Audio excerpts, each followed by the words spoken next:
राम राम भाई सारे ने। तो भाई अपनी पिछली वीडियो का पार्ट 2 है, ठीक है। तो भाई इसमें अपना जो पिछला था भाई वो वीडियो लंबी हो गई थी, चाहे तो मैंने वो पार्ट 2 बनाना पड़ रहा है। तो भाई इसमें क्या था, जो इसमें अपना आगे पढ़ेंगे तो उसमें क्या था भाई, अगर गणराज्य का संबंध वर्तमान किस हरियाणा की जगह से है। तो भाई जो अगर गणराज्य है ना उसका संबंध फिलहाल हरियाणा की भाई अगरवा जगह तय है। जो अगरवा है वो कड़ा है हिसार में है। इसके संस्थापक कौन थे अगरवा की, जो वो भाई अग्रसेन, महाराजा अग्रसेन ने बनवाया था। तो हमने देखी भी होंगे महाराजा अग्रसेन की मूर्ति कई जगह। तो ये उनका है भाई अगरवा, ठीक है। राड़े के था भाई इसने जो कर अगरवा में के था के पाया गया था संगीत के सात सुर सारे गामा पादा नीसा। तो भाई ये ईटा पर लिखे रखे थे, ठीक है। और जो अगरवा है भाई भगवान सूर्यदेव की मूर्ति भी भाई यहीं तक पाई गई थी। जो सबसे पुरानी मूर्ति भगवान सूर्यदेव की है वो अगरवा था, वो पाई गई थी। और जो भाई इसका वर्णन है अष्टदायी महाभारत बौद्धयान सूत्र ग्रंथों में भी मिला है कि भाई अगरवा नामक कोई जगह थी।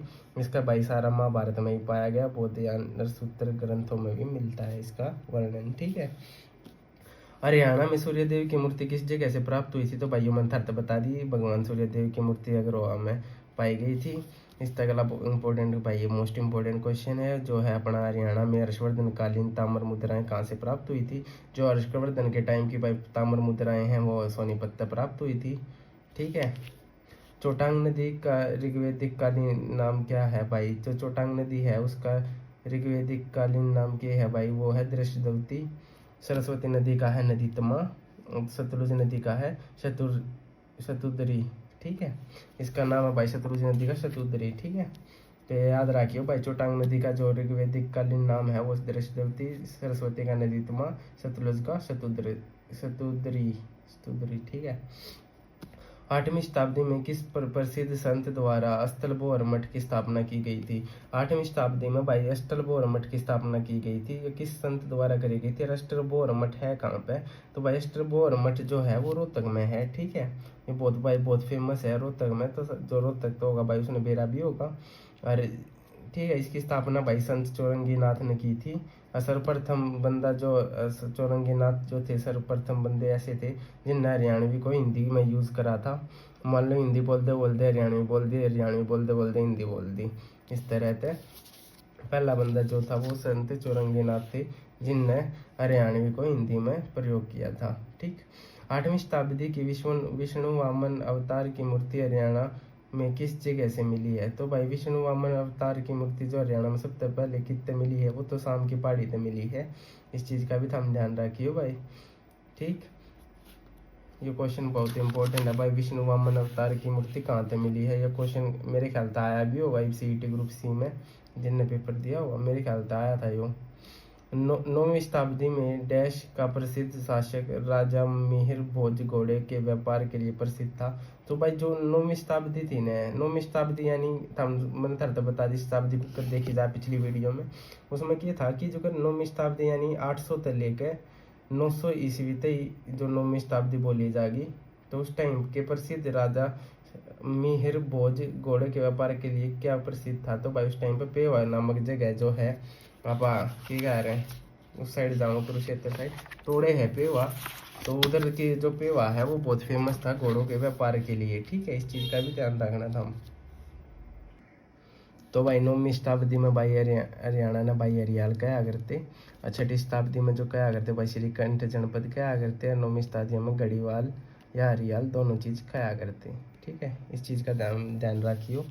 और मोस्ट इम्पोर्टेंट भाई अगला क्वेश्चन है, 1009 व 1014 में जब मोहम्मद गजनवी ने थानेसर पर आक्रमण किया तब थानेसर का शासक कौन था।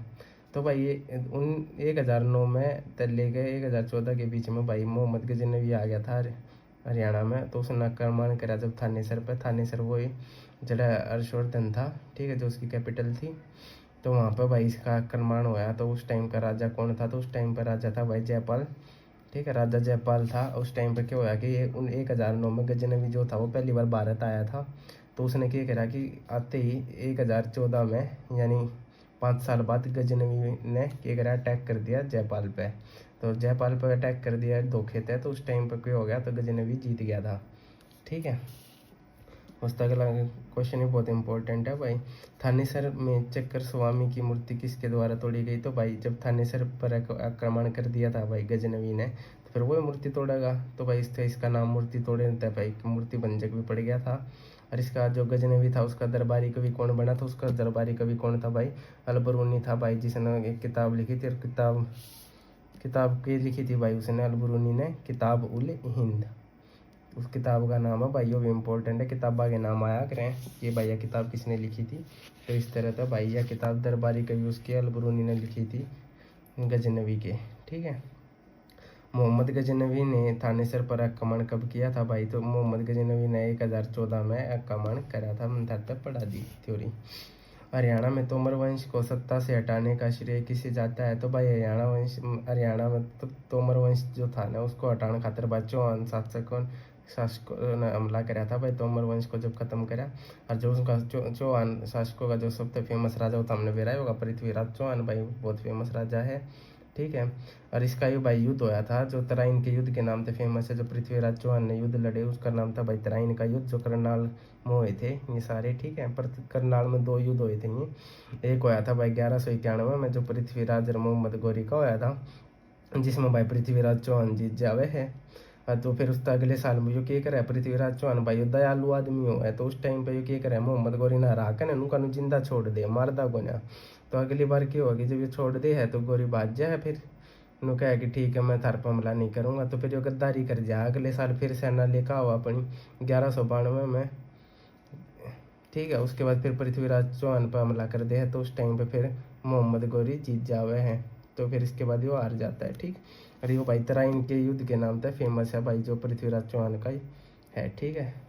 तराइन के युद्ध 1191 में हुए युद्ध में कौन जीतते थे? तो भाई उसमें 91 वाले में जो जीता पृथ्वीराज चौहान, 92 वाले में थे भाई मोहम्मद गौरी जीत गया था। ठीक है। और 1192 वाले में भाई जो था उसमें गोहाना शहर की स्थापना भी कर दी थी भाई साहब इसने, पृथ्वीराज चौहान ने। ठीक। 1192 में गोहाना शहर की स्थापना करे पाचा भाई ये युद्ध होया था। ठीक। हांसी के किले का निर्माण 12वीं शताब्दी में किस द्वारा किया गया था भाई? पृथ्वीराज चौहान द्वारा किया गया था हांसी के किले का निर्माण जो था। ठीक है। 12वीं शताब्दी में 1100 से लेकर 1200 तक यो 12वीं शताब्दी होगी। तरत समझा दी मैंने यह बात पहले। दरबारी कवि कौन था भाई? इसका चंद्रबर दाई था भाई, जो इसका दरबारी कवि था पृथ्वीराज चौहान का। उसने कौन सी किताब लिखी थी? उसने लिखी थी भाई क्या नाम है वो, पृथ्वीराज रासो। ठीक है। इसमें भाई पूरा वो जन्म से लेकर सारी जन्म कुंडली ऑटोबायोग्राफी थी भाई पृथ्वीराज चौहान की, इसने किए करा कुक करके करा। तो वो सारा सौदा भाई चंद्रबर दाई ने लिखा था, जो इसका दरबारी कवि था। ठीक है। पृथ्वीराज रासो में भाई हांसी शहर का वर्णन भी है भाई, इसके बारे में हांसी शहर के बारे में भी लिखे रखा है भाई पृथ्वीराज रासो में। ठीक है। हांसी के असीगढ़ किले में तलवार बनाने की फैक्ट्री किसने लगवाई थी? तो भाई तलवार बनवाने की फैक्ट्री हांसी में किसने लगवाई थी? वो भाई लगवाई थी अनंगपाल पुत्र द्रुपद ने लगवाई थी भाई इसकी। ठीक है। यह बात का भी ध्यान रखिए। तो हम ये भाई फैक्ट्री लगवाई थी तलवार बनाने की अनंगपाल पुत्र द्रुपद ने। दिल्ली की गद्दी पर बैठने वाली पहली महिला शासक कौन थी? हरियाणा से संबंध रखती थी। जो भाई हरियाणा से संबंध रखती थी वो पहली महिला दिल्ली की गद्दी पर बैठी, वो सुल्तान रजिया सुल्तान थी।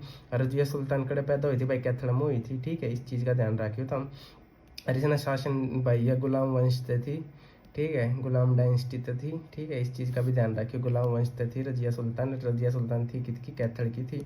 और शासन इसने कब तक ही करा भाई दिल्ली पे? 1236 से लेकर 1240 तक इसने भाई शासन करा। उस टाइम पे क्यों है कि जब यह कैथल मारी थी तो भाई इसको धोखे तो मरवा दिया गया था। और तो फिर इसका जो मकबरा बना दिया था भाई वो भी कैथल में ही बना था। इस चीज़ का ध्यान रखिए। तो हम क्वेश्चन आ सके है कि भाई रजिया सुल्तान का मकबरा कहाँ बना था? तो भाई वो कैथल में बना था। देखो इसका मैंने नीचे लिख भी रखा है, रजिया सुल्तान का मकबरा कहाँ बना था भाई? वो कैथल में बना था। 1236 से लेकर 1240 ने दिल्ली गद्दी पर राज करा था। निम्नलिखित में से कौन सा किला बलबन द्वारा बनाया गया था? तो भाई बलबन द्वारा भाई 3 किले बनवाए गए थे। इस चीज़ का ध्यान रखिए। तो डोसी का किला जो था भाई वो भी बलबन ने बनवाया था। कानौड़ का किला वो भी बलबन ने बनवाया था भाई, महेंद्रगढ़ में है ये दोनों, डोसी का किला और कानौड़ का किला।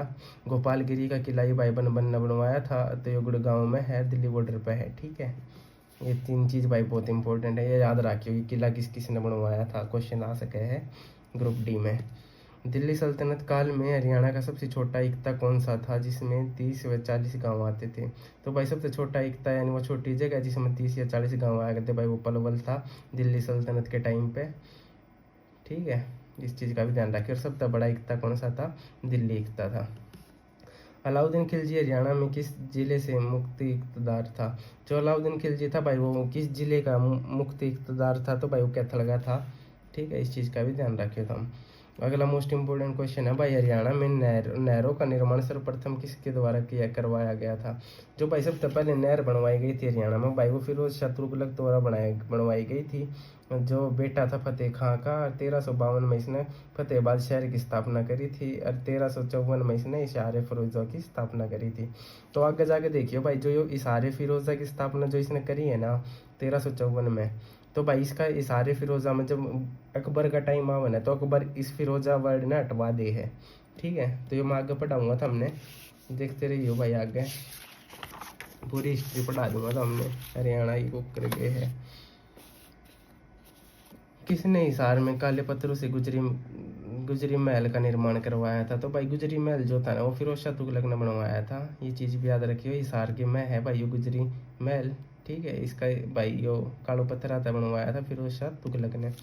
हिसार हिसार हरियाणा के किस शहर में फिरोज शाह तुगलक की लाट स्थित है? भाई फिरोज शाह तुगलक की भाई जो लाट है वो फतेहाबाद में है।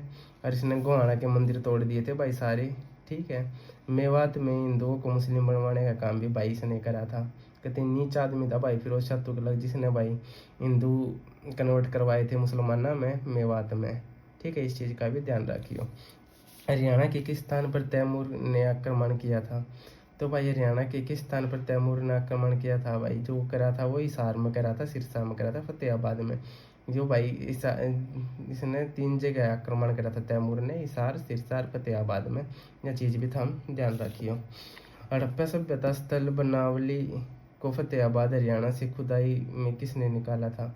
भाई जो हड़प्पा सभ्यता ने या बनावली में है, बनावली कड़ा है फतेहाबाद में। ये चीज़ का ध्यान रखियो। आगे सभ्यता मैं पढ़ाऊंगा ना, थोड़ी बहुत सभ्यता होंगी उसमें मैं તમને समझाऊंगा कि बनावली है। तो भाई ये बनावली जगह बहुत इंपॉर्टेंट है। आड़े तो भाई कई कई फाइट हुई थी, कई कई विद्रोह हुए थे, तो बनावली भैया याद रखिए फतेहाबाद में है। और यह हड़प्पा सभ्यता जो है स्थल बनावली फतेहाबाद हरियाणा से खुदाई किसने करके निकाली थी? भाई ये निकाली थी रविंदर सिंह बिष्ट ने। ठीक है, RS बिष्ट लिखा आ जाए तो भी भाई इसका पूरी फुल फॉर्म क्या है इसकी, रविंदर सिंह बिष्ट ने भैया फतेहाबाद की बनावली की हड़प्पा सभ्यता निकाली थी। ठीक है, सीसवाल सभ्यता था तो मैंने पढ़ा दी पहले, हिसार में है। बनावली सभ्यता मैंने पढ़ा दी भाई फतेहाबाद में है। ठीक, मिट्टी का खिलौना किस हड़प्पा कालीन स्थल से प्राप्त हुआ है? तो बनावली तो भाई यो हड़प्पा, हड़प्पा का नाम आ जाए तो भाई हड़प्पा कड़ा है बनावली में। ठीक है, सिंपल सी बात है। मिट्टी का खिलौना कड़ा पाया जाएगा तो बनावली में पाया गया था। मिट्टी के खिलौने में क्या पाया गया था? भाई हल पाए गए थे, बैलगाड़ी के पहिए पाए गए थे, पहियों के प्रमाण पाए गए थे, जौ के प्रमाण पाए थे, अग्निवेदों के प्रमाण पाए गए थे बनावली में, ये हड़प्पा सभ्यता में। ठीक है, हड़प्पा सभ्यता से संबंधित राखीगढ़ी किस जिले में है? तो राखीगढ़ी तो हमने सबने बेरा होगा भैया हिसार में है, मैं पढ़ा चुका हूँ पहले। ठीक है, हड़प्पा सभ्यता से संबंधित राखीगढ़ी किस जिले में है? हिसार में। सीसवाल संस्कृति से संबंधित जिला कौन सा है?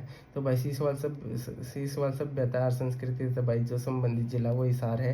राखीगढ़ी में भैया पाई गई थी सीसवाल सभ्यता, तो यह चीज़ का भी ध्यान रखियो। ऋग्वेद में हरियाणा का नाम क्या था? भाई ऋग्वेद में हरियाणा का नाम था भाई राज हरियाणा। तो यह चीज़ भी हम ध्यान रखिए। आगे बढ़ते हैं भाई, किस पुराण में हरियाणा का नाम हरियाल था? तो हरियाणा का नाम भाई हरियाल किस पुराण में था? वो था स्कंद पुराण में। जो मैंने थारते बुक दिखाई थी ना भाई, उस बुक में सारी सब कुछ डिटेल में भी है, किसी ने पढ़ी नहीं तो भाई खरीद का पढ़ सके है। बाकी जो मेन क्वेश्चन है वो मैं सारे आड़ा करवाने लग रहा हूँ, कोई दिक्कत नहीं है। डैश के अनुसार हरियाणा का उद्भव आर्यन से हुआ है? तो भाई किसके अनुसार हरियाणा का उद्भव जो है आर्यन से हुआ है? आर्यन भाई कोई ग्रंथ वगैरह मानते होंगे, तो भाई उसका उद्भव भाई डॉक्टर HR गुप्ता के अकॉर्डिंग भाई आर्यन से हरियाणा का उद्भव हुआ है। ठीक है, यानी जो हरियाणा है वो उससे बना है। हरियाणा का बरसी दरवाजा किसने बनवाया था? तो भाई हरियाणा का बरसी दरवाजा जो है वो अलाउद्दीन खिलजी ने बनवाया था। ठीक है, जब गजनवियों ने भारत के उत्तर पश्चिमी भाग पर आक्रमण किया उस समय हरियाणा पर किस वंश का शासन था। तो भाई तोमर वंश का शासन था, गजनवियों ने जब आक्रमण करा था तो तोमर वंश था, ठीक है। इस चीज़ का भी ध्यान रखिए। भिवानी जिले के किस गांव में 5000 साल पुरानी हड़प्पा सभ्यता के अवशेष मिले हैं? तो तिगड़ाना गांव में भाई, तिगड़ाना गांव में 5000 साल पुरानी हड़प्पा सभ्यता के सब अवशेष मिले हैं, जो कड़ा है भिवानी में है। इस चीज़ का भी ध्यान रखिए तुम। और जब भाई नू पूछ ले कि मिट्टी का खिलौना, बैलगाड़ियों के पहिए, तो ये बनावली सभ्यता यानी हड़प्पा सभ्यता बनावली में फतेहाबाद में ओढ़ पाए गए थे। इस सारी चीज़ का हम ध्यान रखिए। और इन सारे के नोट्स भाई हमें टेलीग्राम पे मिल जाएंगे। तो ये अपना सेकंड पार्ट था, ये भी ख़त्म हो जाए भाई। तो इसमें थारा प्राचीन हरियाणा पूरा ख़त्म हो जाएगा, ठीक है। राम राम भाई सारे ने।